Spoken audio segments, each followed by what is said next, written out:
Ladies and gentlemen, let me begin with a truth that will shake the dust off your doubt. You are one decision away from a brand new destiny. It doesn't matter where you've been. It doesn't matter what you've done. What matters is who you decide to become next.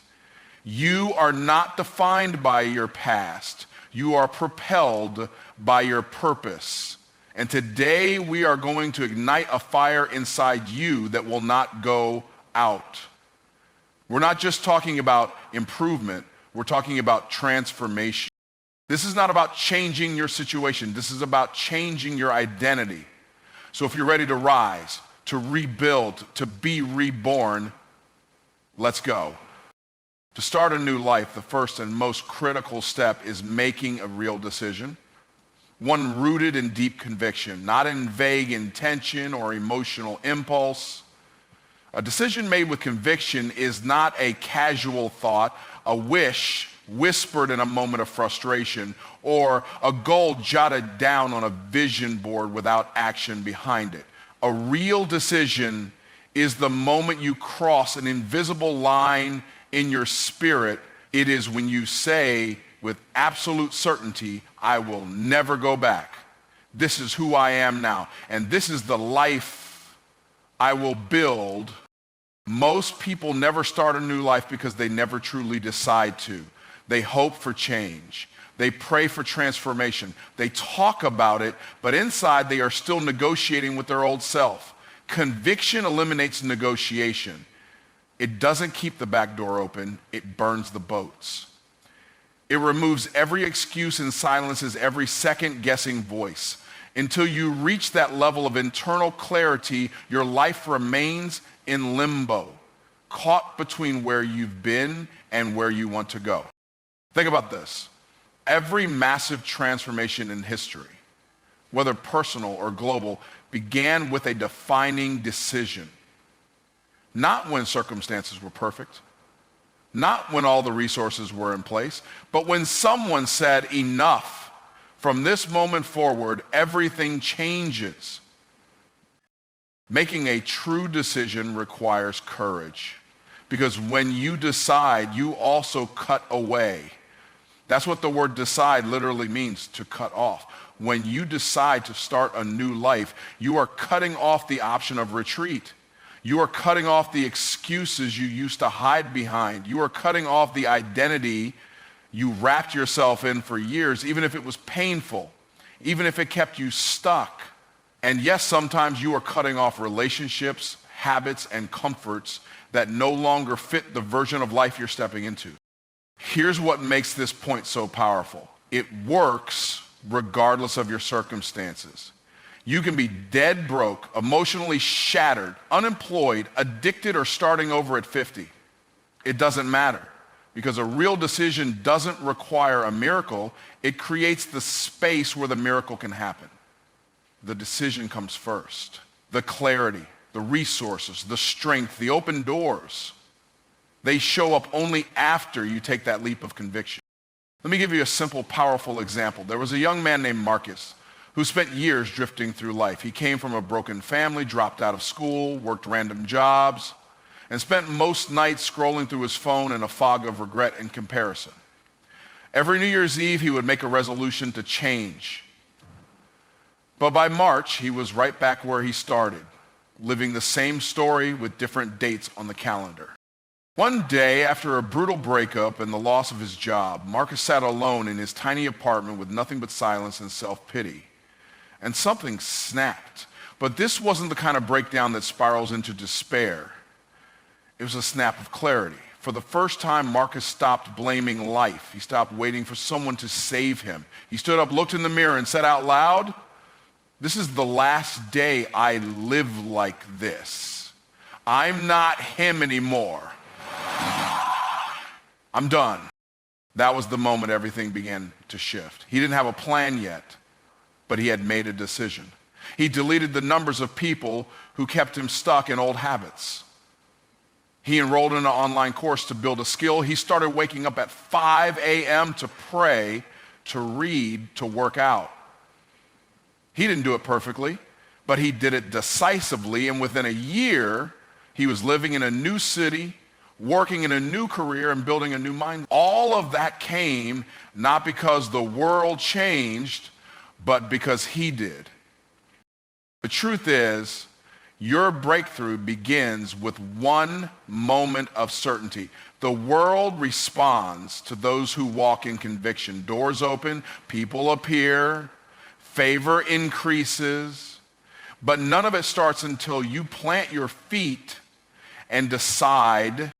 So let me ask you, what are you still negotiating with? What old comfort are you still calling home? What version of yourself have you outgrown but are still entertaining? It's time to stop flirting with transformation and start committing to it. Stop trying to upgrade a life you were meant to leave behind. This isn't just about making a better life. It's about becoming a better you. A new life doesn't start when you wish for it. It starts when you decide with conviction that the old one is no longer an option. And when that decision is real, everything else will start to align. The universe honors the decision. God honors the decision. Your future honors the decision. But only after you make it. Don't wait for the right time. Decide now, decide boldly, decide with conviction. And then go become the person your destiny has been waiting for. Rewriting the identity script is one of the most essential yet often overlooked steps in starting a new life. Before any real change can happen externally, something must shift internally, specifically the way you see yourself. You can't build a new future with an old identity. You can't walk into a better life while dragging the labels of your past behind you. The words you speak to yourself become the blueprint of your behavior, your habits, and ultimately your destiny. If you want to change your life, you have to change the narrative you've been telling yourself about who you are. Too often we allow our past mistakes, failures, or painful experiences to define us. We say, I'm just not good with money, or I've always had bad relationships, or I never follow through, and we think we're being honest, but we're really just repeating a script that was handed to us, not the one we were born to write.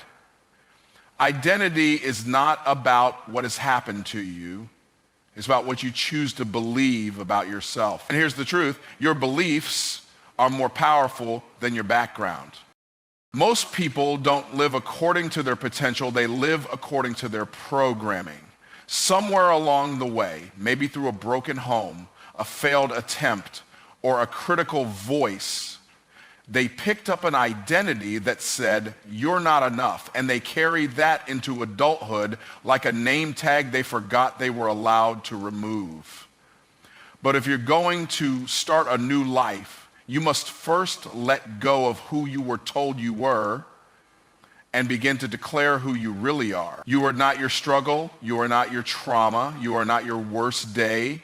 You are not your bank account, your addiction, or your rejection. You are powerful. You are called. You are capable of far more than you've ever imagined, but you'll never walk in that until you rewrite the script playing inside your head. Rewriting the identity script doesn't mean pretending bad things never happen. It means choosing to interpret those experiences through a different lens. Instead of saying, I was abandoned, so I'm unlovable, you say, I was abandoned, but I am still worthy of love, and now I know how to give love at a deeper level. Instead of saying, I failed, so I'm a failure, you say, I failed, but that moment taught me how to rise. The past is a place of reference, not residence. It informs you, but it doesn't define you unless you let it. Let me give you an example of this in action. There was a woman named Serena who had lived through multiple abusive relationships. By the time she reached her early 30s, her self-worth was buried under years of verbal assaults, betrayal, and emotional manipulation. She had started to believe what they told her, that she was difficult to love, that she wasn't enough, that she was too broken. She carried those names like invisible weights into every room she entered. She didn't raise her voice in meetings. She didn't pursue promotions. She avoided friendships that felt too real because she was afraid of being seen and rejected again. One day, a friend gave her a journal and said, I want you to start writing who you really are every day. Not who you've been told you are, but who you want to be. At first, she resisted. It felt fake. It felt like lying. But something inside her, something small but stubborn, knew she couldn't keep living the same loop. So she started writing. I am strong, I am valuable, I am chosen, I am loved. At first, her hand trembled. The words felt foreign, like wearing clothes that didn't fit, but she kept writing. Every morning, every night, she started catching herself when old thoughts crept in. Instead of saying, I'm not enough, she would stop and say, that's not true anymore. I am more than enough. Slowly, her posture changed. Her voice grew steadier. She started a side business, joined a local women's leadership group, and after months of consistency, she realized something profound. She no longer recognized the version of herself who lived under the old script. That's the power of identity transformation. Serena didn't change her life by changing her circumstances. She changed it by changing her story. And when the story changed, the rest followed. You have that same power. You are not stuck. You are not labeled for life. You are not sentenced to live under names like failure, victim, coward, or loser. But you have to take responsibility for what you call yourself. Words are not just sounds, they are seeds. What you say to yourself about yourself takes root in your spirit and grows into your reality. Don't keep planting weeds and wondering why you can't grow a garden. Begin today, right now, speaking to yourself as the person you are becoming. Not perfectly, not all at once, but consistently, relentlessly, intentionally. This is how you start a new life. Not just by changing what you do, but by transforming how you see yourself. The old script has run long enough. It's time to write a new one. The pen is in your hand. Make the decision. Speak the truth. Walk in it. You are not who you were. You are who you decide to become. Embracing radical responsibility is one of the most powerful shifts you can make when starting a new life. It's the moment you stop pointing fingers and start taking full ownership, not of what happened to you, but of how you respond to it. It's understanding that while you may not have caused your wounds, you are responsible for your healing. You may not have created the mess, but it is now your job to clean it up and move forward. That's not unfair. That's empowering. Because when you take full responsibility, you take back your power. Most people live stuck because they stay in a victim mindset. And let's be honest, there are real reasons to feel like a victim.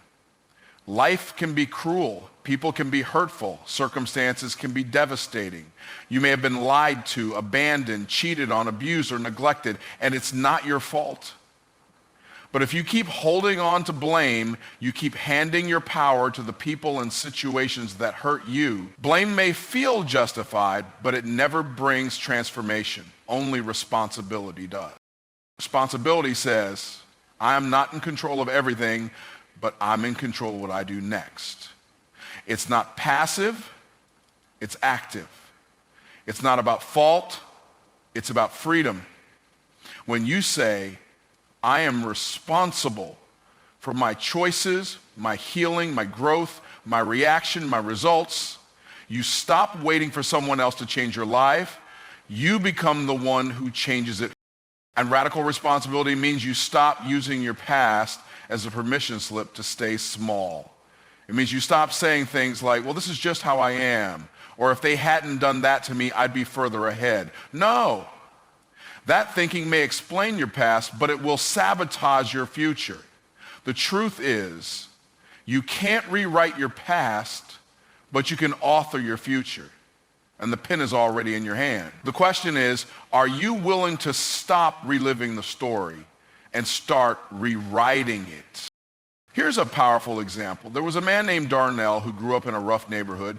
His father left when he was 8. His mother worked 3 jobs. By the time he was 15, he was running with the wrong crowd and got arrested twice before he turned 20. Every adult in his life told him he wouldn't amount to anything. Every system seemed stacked against him. He was angry, defensive, and convinced the world owed him a second chance. And maybe he was right.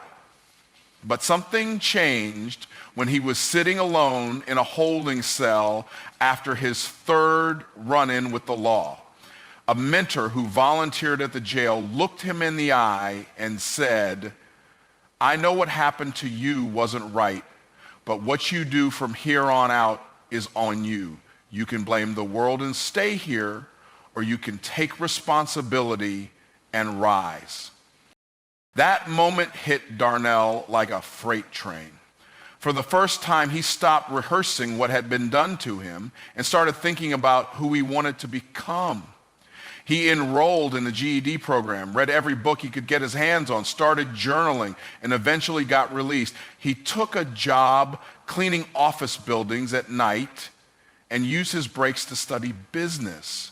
10 years later, he owned a commercial cleaning company with over 20 employees. When asked what changed his life, he never talked about luck, government aid, or someone coming to rescue him. He said, "I stopped waiting for the system to save me. I took responsibility for saving myself." That's what radical responsibility looks like. It's not glamorous, it's not easy, but it's liberating. When you decide to own your life fully, things begin to move. You stop waiting for closure from people who may never apologize. You stop waiting for conditions to be perfect. You stop needing other people to validate your pain before you allow yourself to heal.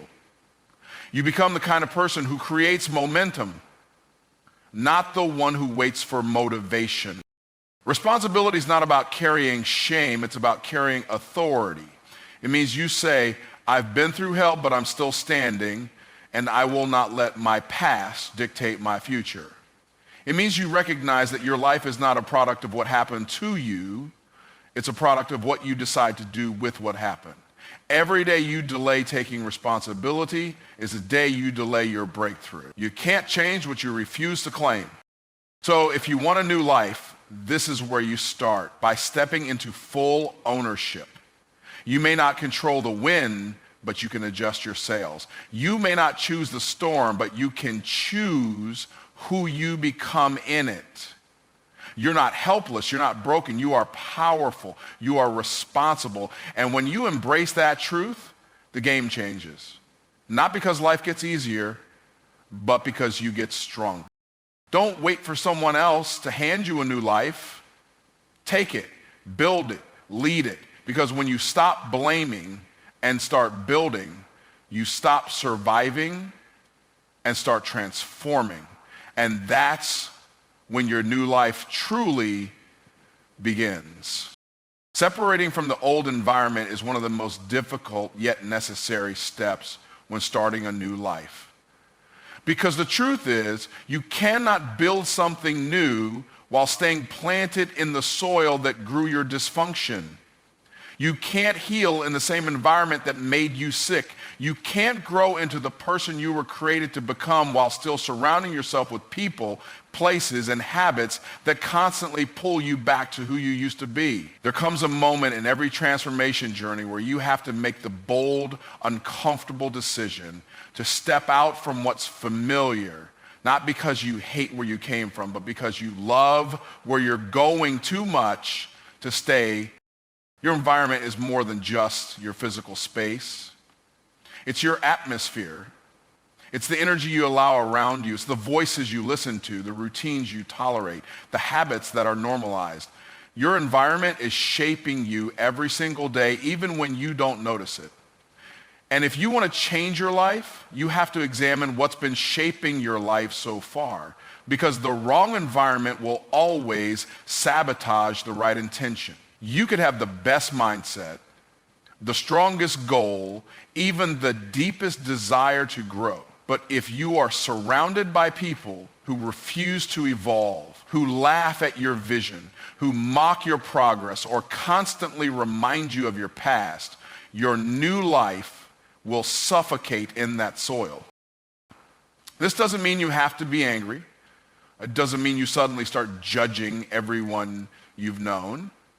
It simply means you make a quiet, powerful decision to protect your purpose.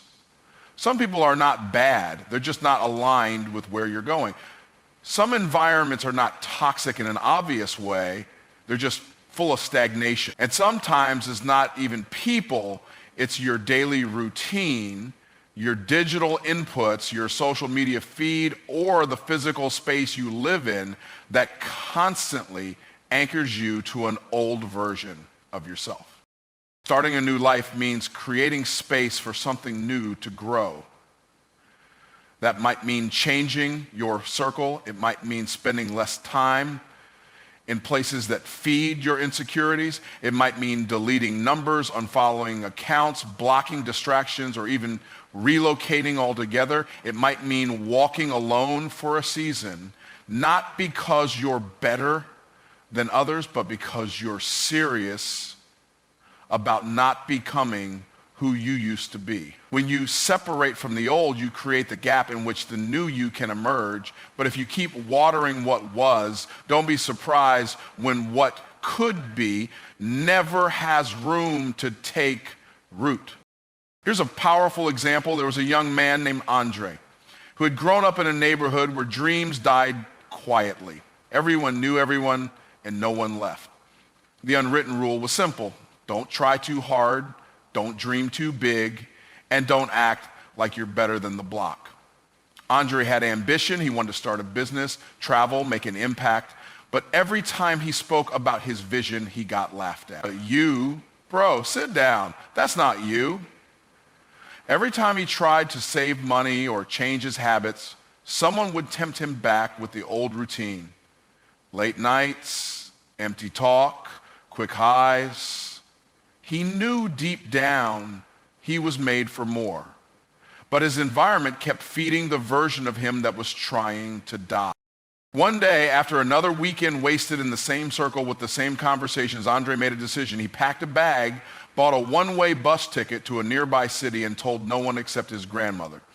He moved into a shared apartment, got a job at a warehouse, and started taking online courses in entrepreneurship. He spent Friday nights reading, not partying. He replaced hours of gossip with podcasts, workouts, and strategy sessions. It was lonely at first, but within a year, he had launched a small but growing business, was mentoring younger guys from his old neighborhood, and had developed a confidence that could only be forged in solitude. When asked what made the difference, he said, "It wasn't just the books or the job. It was leaving the place that kept shrinking me." That is the power of separating from the old environment. It doesn't just remove distractions. It removes the identity that was built in survival mode. It gives your soul space to breathe that allows your future to catch up to you. Yes, you might feel isolated at first, but temporary isolation is often the price of permanent transformation. The mistake most people make is trying to carry everyone and everything from their old world into their new one. But growth requires sacrifice. And sometimes that sacrifice is comfort. Sometimes it's familiarity. Sometimes it's being misunderstood. But what you gain in exchange is clarity, peace, purpose, and momentum. So ask yourself, who or what in your current environment is feeding the version of you that you're trying to leave behind? What routines keep you cycling in stagnation? What voices make you doubt your calling? What environments are draining you instead of developing you? When you're ready to start a new life, you have to make peace with this truth. You were not created to fit in. You were created to stand apart. That's not arrogance. It's alignment. And when you honor your alignment, everything in your life starts to rise to meet the version of you that no longer needs permission to grow. Separation is not rejection. It's preparation. And the sooner you understand that, the faster you'll walk into the life that's been waiting for you. Developing a daily routine of rebirth is the foundational habit for anyone who truly wants to live a transformed life. Change does not happen because you had one moment of inspiration or made one big decision. Change happens in the small, consistent, intentional actions you choose every single day. If you want to create a new life, you must create new patterns. And those patterns are embedded in your daily routine. Every morning, you are either training yourself to become the version of you that you want to be, or reinforcing the patterns of the version you are trying to leave behind. When people talk about change, they often focus on the goal, losing weight, building a business, finding peace, making more money. But transformation never begins with the goal, it begins with the rhythm. If your daily rhythm is reactive, chaotic, unfocused, and filled with noise, your life will reflect that. But if your daily rhythm is grounded, clear, and intentional, your life will start to take shape in a way that aligns with your future, not your past. A daily routine of rebirth means you wake up with purpose. You don't just fall out of bed and stumble into your day. You command your day. You set the tone. You speak over your life before the world has a chance to speak over you. This is not about being perfect. It's about being intentional. It's about saying, I will not be ruled by emotion or circumstance. I will live by design, not by default. That design must include moments of stillness, prayer, meditation, silence, because in those moments you get clarity. You reconnect with who you are becoming, not who you've been. You need space to hear your own voice, to align with your higher self, to reset your nervous system before the demands of the day try to pull you back into old cycles. Stillness is not laziness, it is strategy. A calm mind makes powerful decisions. Your daily rebirth must also include input. What you consume shapes how you think. Are you reading something that expands your mind? Are you listening to content that builds you? The person who controls the input controls the outcome. If you're only consuming noise, gossip, fear, and distraction, don't be surprised when your life feels disorganized and overwhelmed. Feed your mind with what aligns with your. Read books that challenge you. Listen to voices that call you higher. Learn something new every day that inches you closer to the person you are becoming. You must also move your body. Physical movement is not just about health, it's about mastery. When you discipline your body, you are training your mind. You are proving to yourself every day that you are not a slave to comfort. You are not a prisoner of procrastination. You are in charge. You are the leader of your life. And when you sweat, when you push, when you stretch, your body begins to follow the lead of your spirit. And then there's your voice. You cannot build a new life with old language. Every day you must speak power over yourself. Declare the truth about who you are. Speak as if your future already exists, because in a very real way, it does. Your words shape your world. If all you say is, I'm tired, I'm broke, I'm stuck, then your subconscious begins to build a reality that matches those statements. But if you declare, I am focused, I am wealthy, I am healing, I am called, your brain begins to search for evidence to support that. You are always speaking something into existence. Make sure it's what you want. Let me give you an example. There was a woman named Alina who had battled depression and low self-worth for years. She had read the books, gone to therapy, even tried to change careers, but nothing seemed to stick. She would start to make progress, then slide back into old patterns. One day, a mentor told her, "You don't need a big breakthrough. You need a small routine." That advice shifted everything. Lena decided to design a 60-minute morning routine, even though she didn't feel like it at first. And she woke up at 6 a.m. and started with 10 minutes of silence, just sitting with her breath, praying, and releasing anxiety. Then she read for 20 minutes, focusing on books that elevated her thinking. She journaled for another 15 minutes, writing affirmations and gratitude. Then she moved, sometimes a walk, sometimes yoga, just enough to wake up her body. Before she touched her phone or engaged the world, she had already chosen who she was going to be that day. After a few weeks, everything began to change. Not because her circumstances had shifted, but because she had. Her energy changed, her clarity grew, her confidence showed up, and eventually, so did new opportunities. That's the power of a daily routine of rebirth. It trains you to live from your future, not your past. It tells your brain, your body, and your spirit, we are not going back, we are moving forward. And over time, the compound effect kicks in. What once felt difficult becomes natural. What once felt awkward becomes effortless. And the new life you dreamed about becomes your daily reality. It's not magic, it's not luck, it's discipline, it's devotion, it's showing up for yourself when no one else is watching.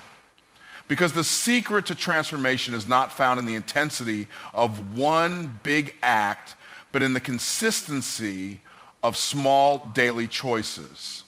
When you master your mornings, you begin to master your life. When you master your routine, you master your rebirth. And that's how you build a life worth waking up to every single day. Forgiving to be free is one of the most profound steps on the journey to starting a new life. It's often misunderstood as a sign of weakness or giving in, but in truth, forgiveness is a battle, a form of spiritual warfare that sets you free from the chains of your past. If you don't release what's happened before, the past will continue to choke your future, like a vine strangling a growing tree. You cannot build your dreams on bitterness, resentment, or pain. Those emotions act like anchors, holding you down in the swamp of yesterday, making it impossible to walk forward with clarity, peace, and purpose. Many people hold on to grudges and pain because they believe forgiving means excusing what happened or that it somehow diminishes their suffering. But forgiveness is not about forgetting or pretending the hurt never occurred. It's about making a conscious decision to stop allowing that hurt to control your life. Forgiveness is not a gift you give to someone else. It's a gift you give yourself. It breaks the chains that bind your heart and mind to the truth. When you forgive, you create space for healing and growth. You take off the heavy backpack of anger and bitterness and walk lighter, freer, and stronger. Forgiving others can feel impossible, especially when the wounds run deep. You might say, they don't deserve forgiveness. I'm still hurting. And that's understandable. Forgiveness doesn't mean you have to forget the lessons or let someone back into your life as if nothing happened. Forgiveness means you decide not to be held hostage by your past. It means you take your power back from the person or situation that hurt you. You refuse to let them write the next chapter of your story. Forgiveness is saying, I'm done living in your prison. I'm breaking these bars today. But forgiveness is not just about others. It's also about forgiving yourself. Sometimes the hardest person to forgive is ourselves. We carry guilt, shame, regret, and self-judgment like chains around our own necks. We replay our mistakes endlessly, beating ourselves up for decisions we made when we didn't know better or when we were weak, confused, or scared. Self-forgiveness is a radical act of grace. It says, I am human. I am growing. I am worthy of mercy and love even from myself. Without forgiving yourself, you stay trapped in a cycle of self-sabotage and condemnation that undermines every attempt to move forward. Self-forgiveness frees you to learn from your past without being imprisoned by it. Let me share a powerful example. There was a man named Marcus who grew up in a household filled with conflict and neglect. As a teenager, he made choices that led him into trouble with the law and fractured relationships. He carried guilt and anger like a storm inside him. He blamed his parents for their failures and himself for his mistakes. For years, Marcus was stuck in bitterness, resentful of those who hurt him, and unforgiving of himself. His bitterness turned into bitterness toward life itself. He tried to change, but every attempt seemed to hit a wall of self-hate and unresolved pain. One day, after a particularly painful confrontation with his estranged father, Marcus was left with two choices: continue carrying the heavy load or let it go. He realized that if he wanted to live a new life, he had to forgive both his father and himself. The process was neither quick nor easy. It required him to face his pain, acknowledge his anger, and choose forgiveness daily, even when it didn't feel natural. But slowly the chains began to loosen. Marcus started seeing his father as a flawed human rather than an enemy. He started treating himself with compassion rather than contempt. The transformation was profound. Marcus's heart softened, and with that softness came clarity and peace. He was able to rebuild relationships, pursue new opportunities, and finally step into a future unburdened by the weight of his past. Forgiveness didn't erase the wounds, but it stopped them from defining his life. It gave him wings to rise rather than anchors to sink. This example illustrates the essence of forgiveness. It is a deliberate choice to break free. When you forgive, you are not just erasing pain, you are reclaiming your life. You are no longer a prisoner of what was done to you or what you did. You become the author of your story instead of a victim of it. Holding on to unforgiveness is like drinking poison and expecting the other person to die. It harms you more than anyone else. It drains your energy, steals your joy, and blocks your path forward. Forgiveness clears the clutter in your soul, giving you the freedom to dream bigger, love deeper, and live fuller. Forgiveness is not a one-time event, but a daily commitment. Some days you will feel it. Some days you will have to will it. The important thing is to keep choosing freedom over captivity. You do this by forgiving others and forgiving yourself repeatedly, because healing is a process, not an event. So if you want to start a new life, start by forgiving. Forgive those who hurt you, whether they ask for it or not. Forgive the mistakes you've made, the bridges you've burned, the chances you missed. Forgive yourself for being human. When you do, you will walk out of the prison of your past and never return. Unforgiveness is the anchor that holds you down. Forgiveness is the wings that let you soar, choose to fly. Starting before you're ready is one of the most powerful keys to transforming your life, yet it's also one of the hardest things to do. Many people wait for the perfect moment, the perfect plan, the perfect feeling of readiness before they begin. But the truth is, waiting for readiness often becomes a lifetime of waiting. If you wait until you have everything figured out, until all the conditions are ideal, you'll never move forward. The enemy of progress is perfectionism, and the enemy of action is waiting for certainty. Life doesn't wait for your permission, and neither do your dreams. You have to start messy, unsure, and imperfect, and trust that the path will reveal itself as you walk it. The paradox is that readiness doesn't come first, it comes through starting.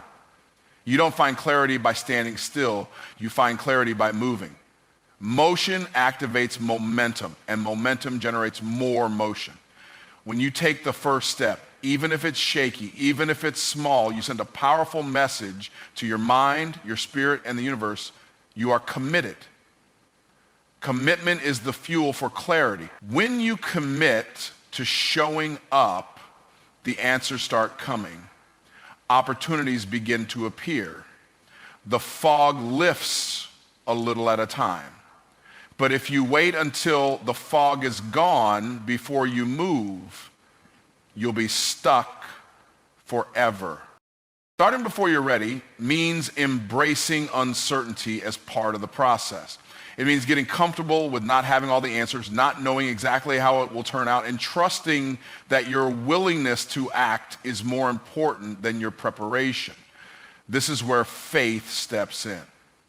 Faith in yourself, in your purpose, and if you believe in God or the universe, because when you move forward in faith, you're saying, I may not see the whole staircase, but I will take the first step anyway. This simple but profound action rewires your brain and rewrites your story. Many times people feel like they need permission or validation before they begin. They want someone to say, yes, now you're ready. But that permission is internal, not external. You are the only one who can decide to start. You might feel fear, doubt, or insecurity, and that's normal. Fear is not a stop sign. It's a signal that you're moving beyond your comfort zone. The moment you feel fear, that's exactly when you should lean in, not pull back. Because growth doesn't happen in comfort, it happens in challenge. An excellent example of starting before you're ready is the story of Sarah Blakely, the founder of Spanx. Sarah had no formal business education, no experience in fashion, and very little money when she began her journey. She didn't wait until she had a perfect prototype or a fully developed plan. Instead, she started with a simple idea and took action immediately. She cut the feet off her pantyhose to create a smoother look underclothes and began testing, learning, and iterating as she went. Sarah didn't wait for anyone's approval or for all the pieces to be in place. She believed in her vision and moved forward in faith, even when she faced rejection and uncertainty. Because she started before she felt ready, Sarah created a multi-billion-dollar company that revolutionized an entire industry. Her story reminds us that waiting for readiness is often an illusion that keeps us stuck. The power lies in starting imperfectly and improving along the way. Starting before you're ready also means giving yourself permission to fail. Failure is not the opposite of success. It's a crucial part of it. When you start, you might make mistakes, stumble, or encounter obstacles. Instead of seeing these as signs to quit, view them as valuable lessons that refine your path. The process of starting and learning in real time is what builds resilience and wisdom. You develop muscle memory for courage, and over time, your confidence grows not because everything went perfectly, but because you kept going anyway.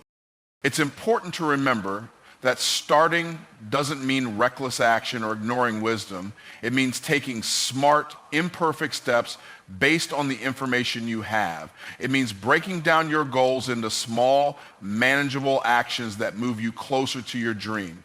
Even if the steps seem tiny, they count. The journey of 1,000 miles begins with a single step. And that step doesn't have to be flawless to be effective.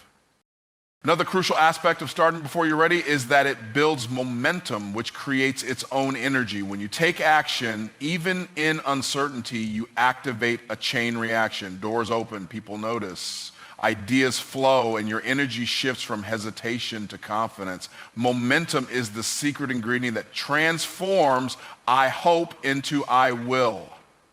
It turns vague dreams into tangible realities. Without momentum, good intentions fade and ideas die on the vine. But with momentum, you keep moving forward even when motivation wanes. Starting before you're ready also rewires your identity. When you take action, you start to see yourself as a doer, a creator, a person who doesn't wait for permission but takes responsibility for your life. Your mindset shifts from I'm not ready to I'm learning. This shift is critical because your identity shapes your reality. If you see yourself as someone who only acts when everything is perfect, you'll remain stuck. But when you see yourself as someone who embraces imperfection and acts anyway, you unlock potential you didn't realize you had. If you're standing at the edge of a new beginning, unsure if you're ready, let me encourage you, start now. Start with what you have. Start with the imperfect plan. Start with the small step. Trust that clarity will come in motion. Trust that every step forward builds your courage and expands your vision. The first step will feel uncomfortable, messy, and uncertain. And that's exactly where growth happens. Remember, the world rewards action. Dreams don't wait for your readiness, they wait for your courage. When you start before you're ready, you step into a powerful cycle of progress that propels you forward. You move from paralysis to momentum, from fear to faith, from doubt to determination. That is how new lives begin, not in perfection, but in motion. So take that step today. Your future self will thank you. Getting under mentorship and alignment is one of the most transformative steps you can take when starting a new life. It's often overlooked because many believe that success or change comes from sheer hard work and self-reliance alone.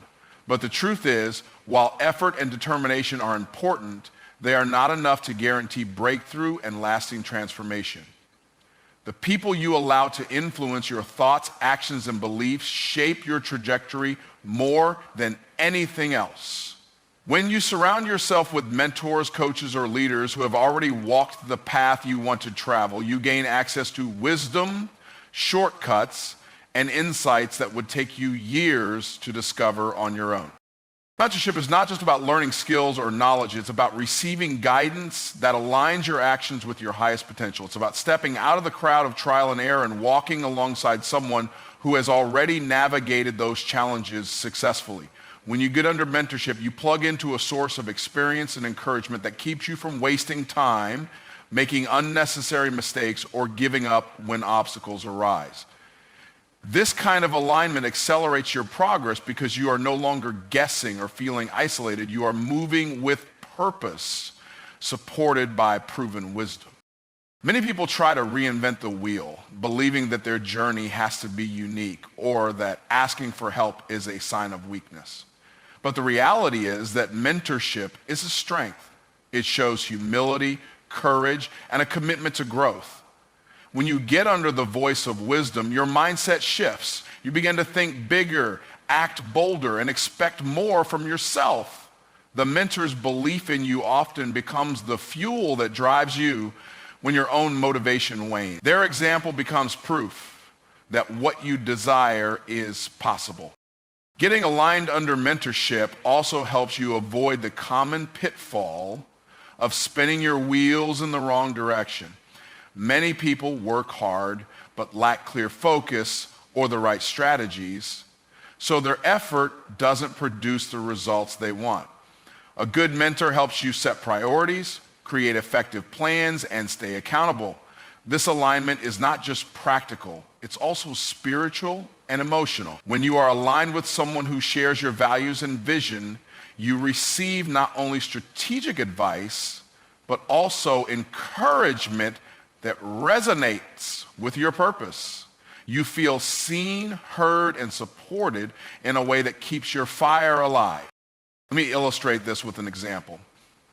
There was a young entrepreneur named Maya who dreamed of launching her own business. She was passionate and willing to work hard, but she struggled with overwhelm and confusion. She tried to figure everything out by herself, reading countless books and watching videos, but her progress was slow and frustrating. She felt stuck in a cycle of starting projects without finishing them, doubting her decisions and wasting precious time. One day, Maya decided to reach out to a successful business coach whose work inspired her. This coach had built several thriving companies and understood exactly what Maya was going through. Once Maya committed to mentorship, everything changed. She gained clarity on her goals, developed a focused plan, and learned practical skills tailored to her situation. More importantly, she had someone who held her accountable and encouraged her during the tough moments. With that guidance, Maya launched her business within months and steadily grew it, avoiding many common mistakes others make.